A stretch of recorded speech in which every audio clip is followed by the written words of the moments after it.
പ്രേക്ഷകർക്ക് ഇലഞ്ഞൂർ ബ്ലോഗിലേക്ക് സ്വാഗതം. ഇന്ന് നമ്മൾ കാണുന്ന വീഡിയോ ഈ പ്രാഷൻ പൂട്ടിനെ പറ്റിയുള്ളതാണ്. പ്രാഷൻ പൂട്ട് കേരളത്തിൽ സുലഭമായി വളരുകയും പ്രത്യേകിച്ച് കാര്യമായ പരിചരണമൊന്നും കൊടുത്തില്ലെങ്കിൽ പോലും നല്ല രീതിയിൽ കായ്ഫലം ലഭിക്കുകയും ചെയ്യുന്ന ഒരു പഴവർഗ്ഗ വിളയാണ് പ്രാഷൻ പൂട്ട്. പാഷൻ പൂട്ട് തന്നെ നിരവധി ഇനങ്ങൾ ഇന്ന് നേഴ്സറിയിൽ ലഭ്യമാണ്. ഇപ്പോൾ ഇത് കാവേരി ഇനത്തിൽപ്പെട്ട കാവേരി എന്ന പേരിൽ അറിയപ്പെടുന്ന ഒരു പാഷൻ പൂട്ടാണ്. ഇതിൻ്റെ കായ്ക്ക് വയലറ്റ് നിറമായിരിക്കും. അതുപോലെ നമ്മുടെ നാട്ടിൽ പണ്ട് മുതൽ തന്നെ ഉള്ളതുകൊണ്ട് മഞ്ഞ കളറുള്ള പാഷൻ പൂട്ട്. അപ്പം മഞ്ഞ കളറുള്ള പാഷൻ പൂട്ടിന് ചെറിയ രീതിയിലുള്ള പുളിരസമുണ്ട്.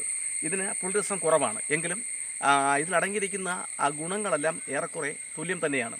അപ്പോൾ ഈ പാഷൻ പൂട്ട് നമ്മൾ വട്ട് വളർത്തുമ്പോൾ ശ്രദ്ധിക്കേണ്ട ചില കാര്യങ്ങളും ഉണ്ട്. അതാണ് നമ്മളിപ്പോൾ നമ്മുടെ പ്രേക്ഷകരുമായിട്ട് പങ്കുവെക്കുന്നത്. അപ്പം ഇലഞ്ഞൂർ ബ്ലോഗ് ഈ ഇടുന്ന വീഡിയോകളിൽ ഏറ്റവും ലഘുവായ രീതിയിലും അതുപോലെ തന്നെ ഒരാളുടെ സാധാരണപ്പെട്ട ഒരാളുടെ ബുദ്ധിയിലും അറിവിലും കഴിവിലും മാത്രം ചെയ്യാൻ കഴിയുന്ന രീതിയിലുള്ള കൃഷി സമ്പ്രദായങ്ങളും രീതികളും ഒക്കെയാണ് ഞാൻ പ്രേക്ഷകരുമായി പങ്കുവെക്കുന്നത്. അതെല്ലാവർക്കും ഇഷ്ടപ്പെടണമെന്നില്ല. എല്ലാവർക്കും ഇഷ്ടപ്പെടത്തക്ക രീതിയിൽ ഒരു വീഡിയോയോ അല്ലെങ്കിൽ ഒരു ജീവിത രീതിയോ അല്ലെങ്കിൽ ഒരു സ്വഭാവ സവിശേഷത ഉണ്ടാക്കിയെടുക്കുവാൻ ലോകത്തിൽ ആരെക്കൊണ്ടും ഒക്കുമെന്ന് എനിക്ക് വിശ്വസിക്കാൻ കഴിയുന്നില്ല. അതുകൊണ്ട് തന്നെ ഇഷ്ടപ്പെടുന്നവരും ഇഷ്ടപ്പെടാത്തവരും ഉണ്ട്. അത് സ്വാഭാവികമാണ്. കാരണം എപ്പോഴും എവിടെയും ഉണ്ട്.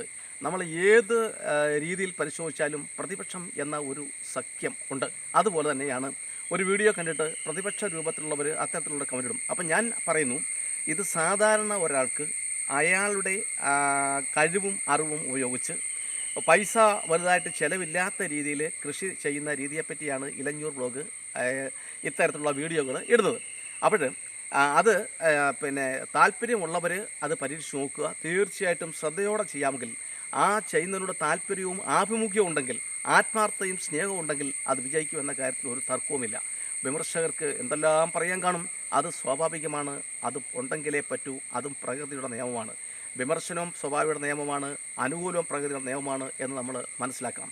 അപ്പോൾ ഇലഞ്ഞൂർ ബ്ലോഗ് പ്രക്ഷേപണം ചെയ്യുന്നതെല്ലാം തന്നെ നമുക്ക് ഒരു സാധാരണ ഒരാൾക്ക് ചെയ്യാൻ കഴിയുന്ന വിധത്തിലുള്ള കൃഷികളെപ്പറ്റിയും അതുപോലെ തന്നെ പച്ചമരുന്നിൻ്റെ ഗുണങ്ങളെപ്പറ്റിയും അവയുടെ പരിപാലനത്തെ പറ്റിയൊക്കെയാണ്. അപ്പോൾ ഇത്തരം കാര്യങ്ങൾ ഇഷ്ടമുള്ളവരും അതുപോലെ തന്നെ ഇത്തരം കാര്യങ്ങളുടെ വിവരങ്ങൾ ശേഖരിക്കാനും അത് മറ്റുള്ളവരിലേക്ക് എത്തിക്കാനും മിക്കവാറുമുള്ള എല്ലാവർക്കും താല്പര്യമുണ്ട്, ഇഷ്ടമുണ്ട് എന്നാണ് എനിക്ക് ഇതുവരെയുള്ള അനുഭവത്തിൽ നിന്നും അറിയാൻ കഴിഞ്ഞത്. അപ്പോൾ ഈ യൂട്യൂബ് ചാനൽ നിങ്ങൾ ആദ്യമായിട്ടാണ് കാണുന്നതെങ്കിൽ ദയവായി ലൈക്ക് ചെയ്യാനും ഷെയർ ചെയ്യാനും സബ്സ്ക്രൈബ് ചെയ്യാനും മറക്കരുത്.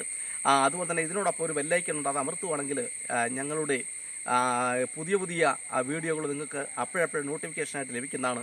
അപ്പം നമുക്ക് കിടക്കാം. ഈ പാഷൻ പൂട്ട് ഇതിനകത്ത് പാമ്പ് വന്ന് ഇരിക്കുന്നതിൻ്റെ പ്രധാനപ്പെട്ട കാരണം എന്ന് വെച്ചാൽ ഇത് സാധാരണഗതിയിൽ ഒരാൾ പന്തലിട്ട് വളർത്തുകയാണ് ചെയ്യുന്നത്. അപ്പോൾ ഇത് പന്തലിട്ട് നല്ല വളമൊക്കെ ചെയ്ത് ഈ അടുത്ത സമയത്ത് ഒരു ചാനലിൽ ഞാൻ കണ്ടു ആഴ്ചതോറും പാഷൻ പൂട്ടിന് വളം ചെയ്യണമെന്ന്. അപ്പോൾ ഇങ്ങനെയൊക്കെ ആഴ്ചതോറും പാഷൻ പൂട്ടിന് വളമൊക്കെ ചെയ്യുന്നുണ്ടേ ഇത് പടർന്ന് പന്തലിച്ച് ആ പന്തൽ മുഴുവൻ അങ്ങ് നിറയുകയും അപ്പോൾ സൂര്യപ്രകാശവും ചൂടും ഒന്നും എത്താത്ത രീതിയിൽ ഉള്ള അവസ്ഥ അവിടെ സൃഷ്ടിക്കുകയും ചെയ്യുന്നുടനെ ഇതിൽ ധാരാളം ചെറുപ്രാണികൾ വന്നുകൂടും. അപ്പോൾ ഈ ചെറുപ്രാണികളെ ഭക്ഷിക്കുന്ന ചില പാമ്പ് വർഗ്ഗങ്ങളിൽപ്പെട്ട പാമ്പുകളുണ്ട്. ഈ പാമ്പുകൾ ഇതിനകത്ത് കടന്നുകൂടുകയും അത് നമുക്ക് ഭീഷണിയാവുകയും ചെയ്യും. കാരണം ഓടിച്ചെന്ന് കുട്ടികളോ മറ്റോ ഒരു പ്രാഷൻ പൂട്ടിൻ്റെ പഴം പറിക്കാൻ ചെല്ലുന്നതായിരിക്കും ഈ പാമ്പിനെ കാണുന്നത്. വിഷമില്ലെങ്കിൽ തന്നെയും പ്രകോപിപ്പിച്ച് കഴിഞ്ഞാൽ ഈ പാമ്പുകൾ അത് കടിക്കാൻ സാധ്യതയുണ്ട്. അപ്പോഴുണ്ടാകുന്ന വിഷത്തിന് ചികിത്സ ചെയ്തെങ്കിലേ പറ്റൂ. പിന്നെ ഏറ്റവും നമ്മൾ മനസ്സിലാക്കിയിരിക്കേണ്ട കാര്യം, പാമ്പിനെ കൊല്ലുന്നതും അതിനെ ഉപദ്രവിപ്പിക്കുന്നതും കുറ്റകരമാണ്, ശിക്ഷാർഹമാണ്. അതുകൊണ്ട് തന്നെ എങ്ങനെ പാമ്പുകൾ അല്ലെങ്കിൽ ഉരകങ്ങളൊന്നും ഇതിനകത്ത് കൂടാതിരിക്കാം എന്നുള്ളതിനെ പറ്റി ഈ വീഡിയോയിൽ നമ്മൾ കാണിക്കുന്നുണ്ട്. അപ്പോഴേ ഇതിപ്പം കഴിഞ്ഞ മഴയ്ക്ക് മുമ്പ് ഉണക്കത്ത് മേടിച്ചാണ് ഒരു നേഴ്സറിയിൽ നിന്ന് വാങ്ങിച്ച ഒരു തൈയാണ്. അത് ഇവിടെ കൊണ്ടു നട്ട് പിന്നീട് കുറച്ച് വെള്ളമൊക്കെ ഒഴിച്ചു കൊടുത്തായിരുന്നു. ഈ അടുത്ത സമയത്ത് നല്ല മഴ കിട്ടിയതോടുകൂടി ഒരു വളവും ചെയ്യാതെ തന്നെ ഇത് ഇത്തരത്തിൽ പടർന്ന് പന്തലിച്ചു. ഇപ്പം നമുക്ക് ആദ്യമായിട്ട് ചെയ്യാൻ പോകുന്നത് വെച്ചാൽ ഇവനെ പരിചരിക്കുക, വളർത്തിയെടുക്കുക, ആദായം ഉണ്ടാക്കുക എന്നതിൻ്റെ മുന്നോടിയായിട്ട് ഇതിൻ്റെ ഈ പടർന്നു നിൽക്കുന്ന ശിഖരങ്ങൾ, അതായത് വള്ളികൾ കുറേയധികം നീക്കം ചെയ്യുകയാണ്. 1, 2, 3 വള്ളികൾ മാത്രം നമുക്ക് ഇതിനകത്ത് നിർത്തിയിരുന്നാൽ മതി. ബാക്കി വള്ളികൾ നമുക്ക് നീക്കം ചെയ്യണം. നമ്മൾ വള്ളികൾ നീക്കം ചെയ്യുകയാണ്.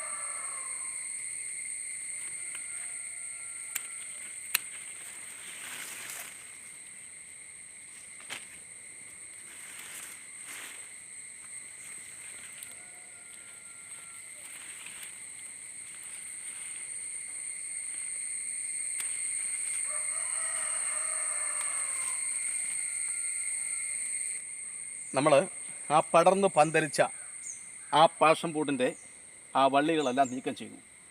നീക്കം ചെയ്തതിൻ്റെ പ്രധാന ഉദ്ദേശം എന്ന് വെച്ചാൽ ഇതിൽ ഇവിടെ ആ മഴയൊക്കെ പെയ്തപ്പോഴത്തേന് ഇവിടെ വളം ഉണ്ടായിരുന്നു. ആ വളം മൊത്തം വലിച്ചെടുത്ത് ഇത് വളരെയധികം അങ്ങ് പടർന്നു. അങ്ങനെ വളരെയധികം പടർന്നു കഴിഞ്ഞാൽ കായ്ഫലം കുറയും എന്ന് മാത്രമല്ല കായ്ക്കാൻ സമയമെടുക്കും.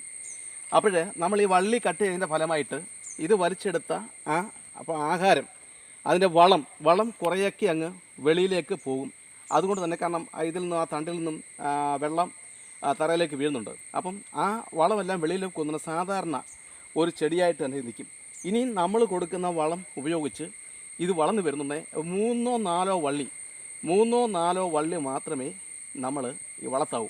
ബാക്കി ശേരങ്ങൾ നമ്മൾ മുറിച്ച് അത് മറ്റൊരു വീഡിയോയിൽ നമ്മൾ കാണിക്കാം. ഇപ്പം നമ്മൾ ഇതിന് വളമിടൽ രീതിയാണ് നമ്മൾ കാണിക്കാൻ പോകുന്നത്, എന്തൊക്കെ വളങ്ങളാണ് ഇടേണ്ടതെന്ന്. അപ്പോൾ അതിന് നമ്മൾ ആദ്യമായിട്ട് ഇതിൻ്റെ തടം ഒന്ന് ശരിയാക്കുകയാണ്. നമുക്ക് തടം ഒന്ന് വൃത്തിയാക്കേണ്ടതുണ്ട്.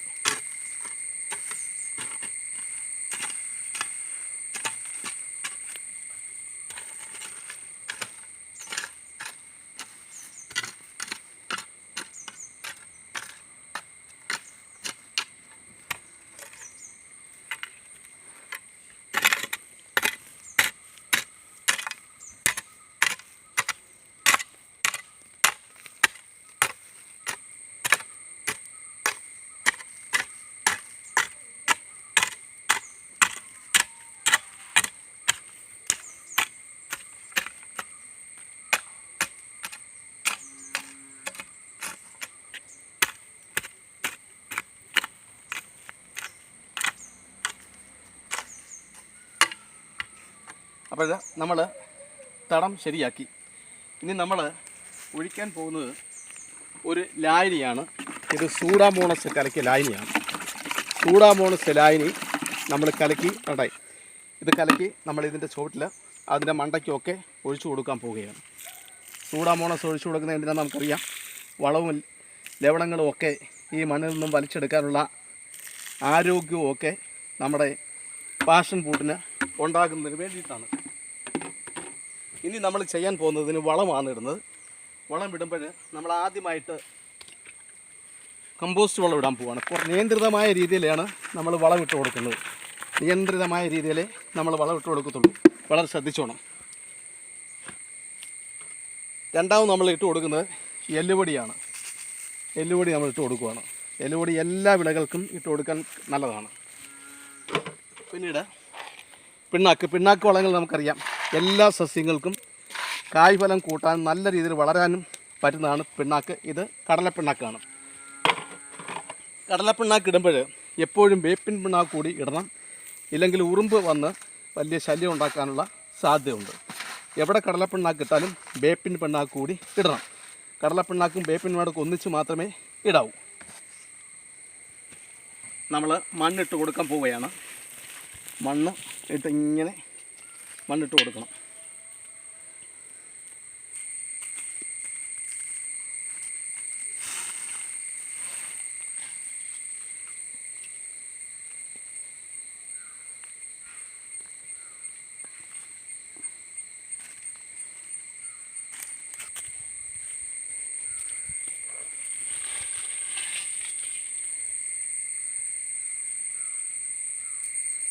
നമ്മൾ ഏതാനും വളങ്ങളൊക്കെ ഇട്ടു.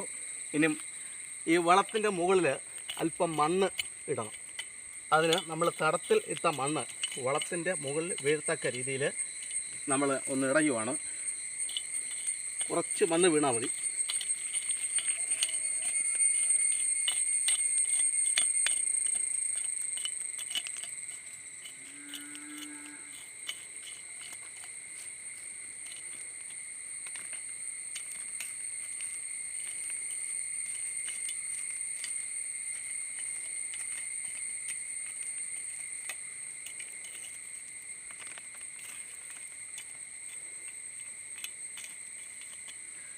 ഇപ്പോൾ നമ്മൾ വളമൊക്കെ ഇട്ടു, മണ്ണ് വിട്ടു, തടം ശരിയായി. തടം നമ്മൾ വെക്കുന്നത് ഇപ്പോൾ മഴക്കാലമായതുകൊണ്ട് മഴവെള്ളം ഇതിനകത്ത് ഒലിച്ചിറങ്ങി നമ്മളിട്ട വളം ഒലിപ്പിച്ച് കൊണ്ടുപോകാതിരിക്കാൻ വേണ്ടിയിട്ടാണ് നമ്മൾ ഈ തടം ശരിയാക്കുന്നത്.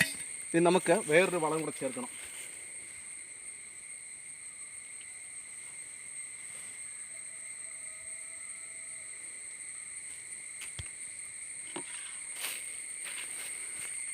ഇത് ചീമക്കൊന്നയുടെ ഇലയിട്ട് എടുത്ത ഒരു ലായനി വളമാണ്. ചീമക്കൊന്നയുടെ ഇലയും വെള്ളവും ചേർത്ത് അല്പം ശർക്കരയും കൂടെ ചേർത്ത് വയ്ക്കുക. കുറേ ദിവസം കഴിയുന്നുണ്ടെങ്കിൽ ഇതുപോലെ നല്ല വളമായി കിട്ടും. അതിൽ നിന്ന് 1 കപ്പ് എടുത്ത് 3 കപ്പ് വെള്ളം കൂടെ ചേർത്ത് നേർപ്പിച്ച് ഏതൊരു സസ്യത്തിനും ഒഴിച്ചു കൊടുക്കാം. ഇപ്പം നമ്മൾ ഇതിന് ഒഴിക്കുന്നതിൻ്റെ പ്രധാനപ്പെട്ട കാരണം എന്ന് പറഞ്ഞാൽ ഇതിൻ്റെ ശിഖരങ്ങളെല്ലാം വള്ളികൾ മൊത്തം കട്ട് ചെയ്ത് കഴിഞ്ഞു. അപ്പോൾ തന്നെ ഇതിൽ നിന്ന് ഒരുപാട് കറകൾ ഇത് വലിച്ചെടുത്ത് വെച്ചിരുന്ന കറകൾ മൊത്തം പോയി. അപ്പം ഈ മറ്റ് നമ്മൾ ഇട്ട വളങ്ങളൊക്കെ വളമായി അത് വലിച്ചെടുക്കാൻ 1 മാസം വരെയൊക്കെ എടുക്കും. കാരണം പിണ്ണാക്കുളങ്ങളും വെല്ലുവിളിയും ജൈവവളവും ഒക്കെയാണ്. ഇത് ഒഴിച്ചു കൊടുത്താൽ ഇത് നാളെ മുതൽ ഇന്ന് മുതൽ തന്നെ ഇതിൽ നിന്നും വളം ആദേശം ചെയ്യും. അതിനാണ് നമ്മൾ ഇത് ഒഴിച്ചു കൊടുക്കുന്നത്. ഇതൊഴിച്ചു കൊടുത്തു. ഇനി നമുക്ക് ചെയ്യേണ്ട മറ്റൊരു കാര്യമുണ്ട്.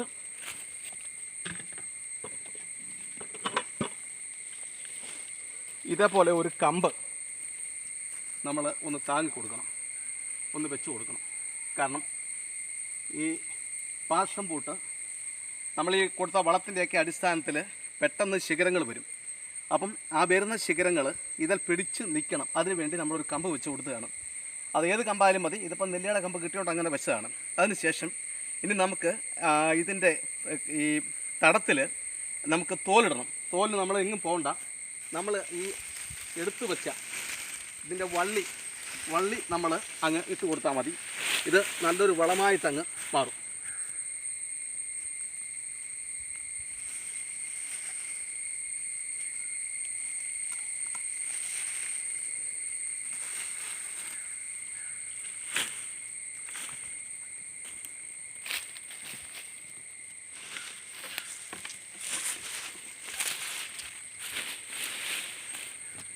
ഇനി ഒരു വളം കൂടെ ഉണ്ട്. ഇത് നമുക്കറിയാം, ഇത് കോഴിക്കാഷ്ടമാണ്. കോഴിക്കാഷ്ടം ഇതിൻ്റെ ഏറ്റവും മുകളിലാണ് നമ്മൾ ഇട്ട് കൊടുക്കുന്നത്. കാരണം നല്ല ചൂടാണ്. മഴ പെയ്ത് ഇതിൽ വെള്ളം ആദ്യം വെയിലത്തക്കരയിൽ ഇട്ട് കൊടുത്തു.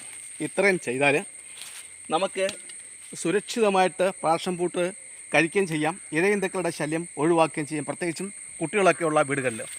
അപ്പം തീർച്ചയായിട്ടും എല്ലാവർക്കും ഈ വീഡിയോ ഒരു ഗുണപ്രദമാകട്ടെ എന്ന് ആശംസിക്കുന്നു. എല്ലാവർക്കും നന്ദി, നമസ്കാരം.